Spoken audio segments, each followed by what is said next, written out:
Olá, eu sou o percussionista Pedro Moita. Este é o segundo de 4 vídeos sobre o bombo sinfônico que eu estou gravando aqui para o Projeto Espiral. Neste vídeo eu vou falar sobre os componentes do bombo, um pouco sobre afinação e posicionamento. O bombo apresenta os mesmos componentes que a maioria dos tambores. O fuste, casco, ou corpo do instrumento, que é essa região aqui, a pele ou membrana, no caso tem duas, e o mecanismo de afinação, que são essas tarraxas, parafusos de afinação. O fuste é normalmente feito de madeira, bordo, mogna ou bétula, são algumas madeiras usadas, e se faz com várias folhas dessas madeiras, entre 6 e 9 mais ou menos. As membranas podem ser feitas de pele animal, couro, ou material sintético. A pele de bezerro é a tradicional, mas existem peles sintéticas que imitam pele de couro, que têm resultados muito satisfatórios, mas elas não ficam tão suscetíveis à alteração de tensão por umidade e temperatura. Como eu já falei, né, o bombo tem duas peles, que a gente chama de pele de toque, ou membrana de toque, e a pele de resposta, que fica para trás. Normalmente elas podem ser da mesma espessura, ou a pele de toque pode ser um pouco mais grossa e a de resposta um pouco mais fina. Há quem deixe, por exemplo, a pele de toque de couro e a pele de resposta de material sintético. Quando uma membrana de couro rasga e não tem como substituir, o ideal é substituir, mas quando não tem, é possível remendar. Tem gente que faz isso e tem um resultado, dá para esperar até chegar outro para não ficar sem, pelo menos para o ensaio. E quando rasga, definitivamente você precisa trocar, às vezes é possível você usar, recortar uma parte para fazer outros instrumentos, como um pandeiro sinfônico, por exemplo. As membranas de couro, de maneira geral, elas tendem a perder a elasticidade com o tempo, né? Elas vão esticando. O bombo, ele naturalmente, ele não é um instrumento que fica com a pele tão retesada, então ele está menos suscetível a esse tipo de desgaste. Mas se ele for ficar parado, guardado por muito tempo, o ideal é que ele fique bem frouxo para a pele se manter por mais tempo. Os bombos sinfônicos atuais, eles constam com um mecanismo de afinação para ajustar a tensão das membranas.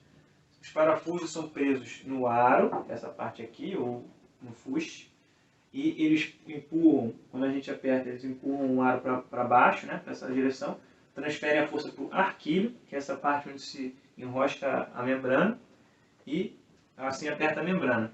Ele pode ser de mecanismo independente, que é o ideal, que essa parte daqui só aperta essa membrana e essa parte só aperta essa. Ou como esse aqui, que é um mecanismo único, né, um mecanismo simples. Eu aperto aqui e automaticamente ele aperta as duas membranas. Não tem tanto controle assim para afinação. Este meu bombo aqui é um instrumento bem simples. Ele não é tão grande quanto um bombo sinfônico. Ele tem 27 polegadas de diâmetro, 14 de profundidade. Apesar dessa cor aqui, o fuste é de madeira, ele só é revestido por fora e tem membrana dos dois lados. Um bombo como esse, dá para eu explicar aqui, porque a gente precisa, mas ele é comum de se encontrar por aí em bandas, né, em grupos menores. Um bombo padrão de uma orquestra sinfônica é maior que esse. Ele mede de 28 até 40 polegadas de diâmetro e de 18 a 32 polegadas de profundidade. O tamanho ideal de um bombo vai depender do tamanho da orquestra, do repertório, da acústica do lugar.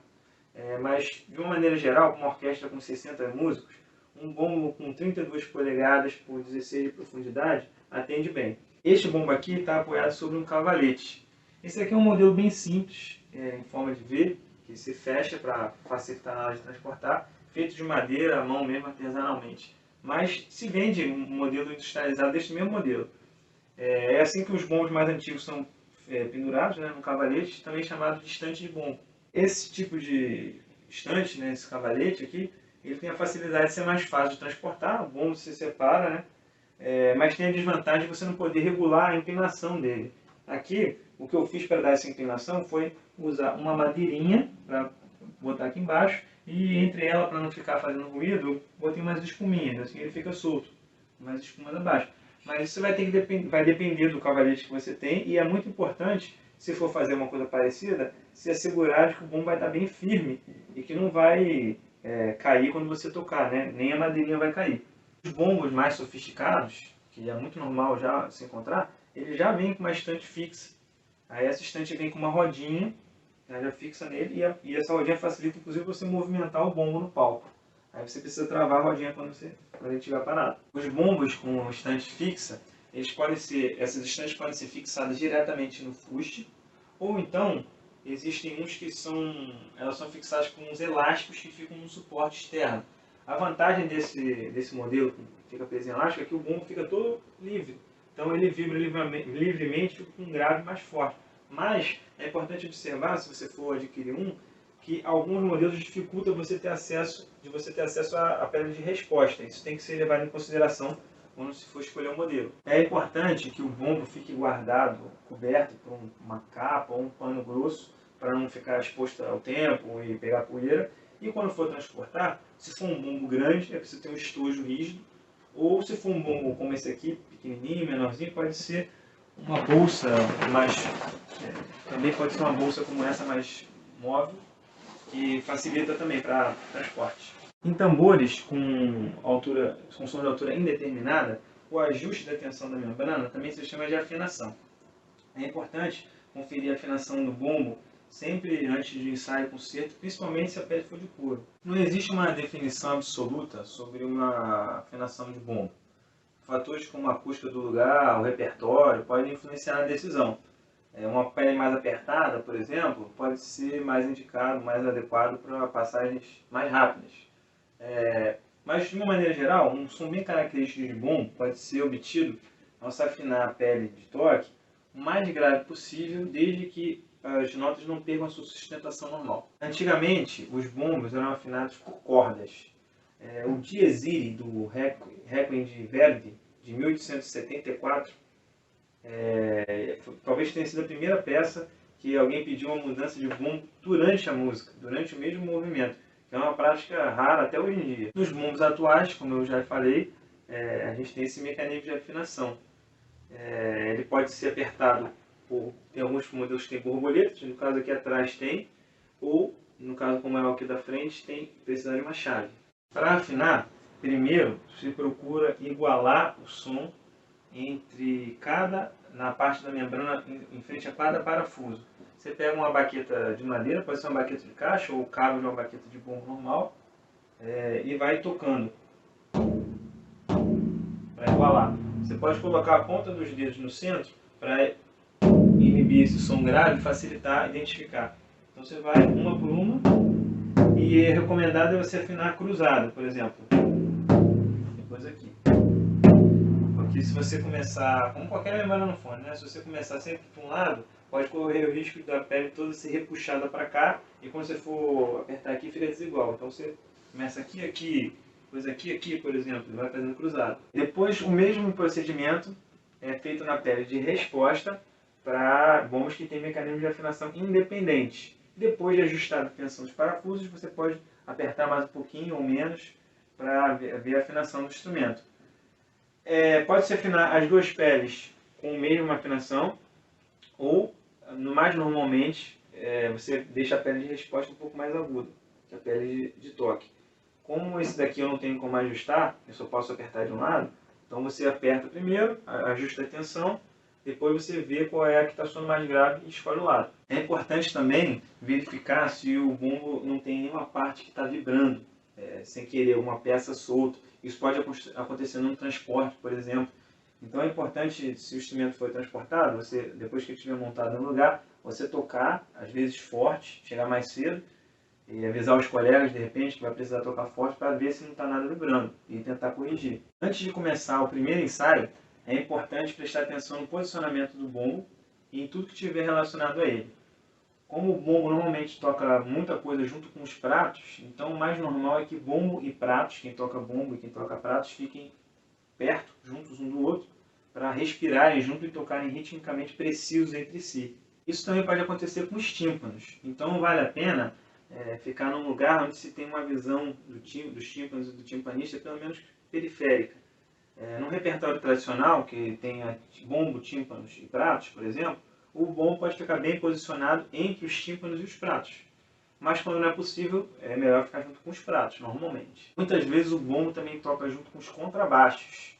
Se for possível, também vale a pena se estabelecer num lugar onde você tem algum contato visual com eles.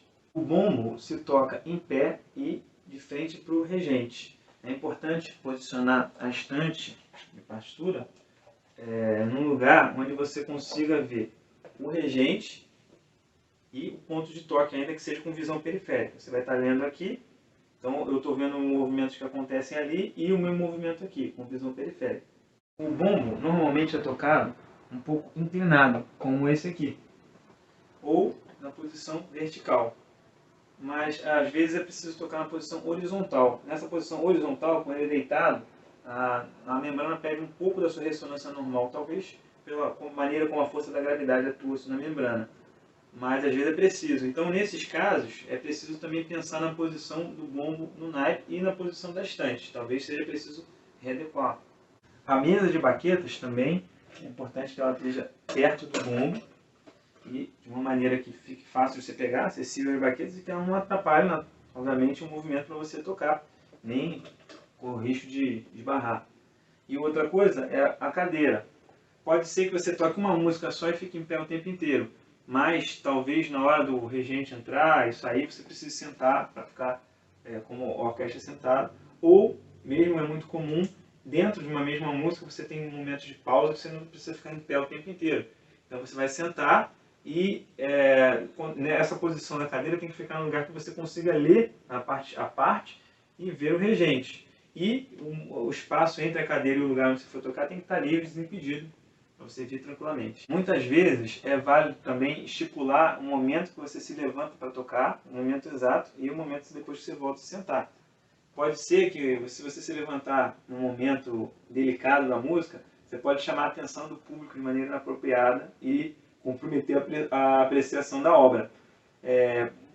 Com isso você pode, por exemplo, combinar com os colegas de naipe, se for o caso, ou observar quando alguém está levantando, para ser mais discreto quando for o caso. Para os bombos com rodinha, que não é o caso desse, é importante sempre certificar que as rodinhas estão travadas quando for tocar, para ele não andar quando estiver tocando.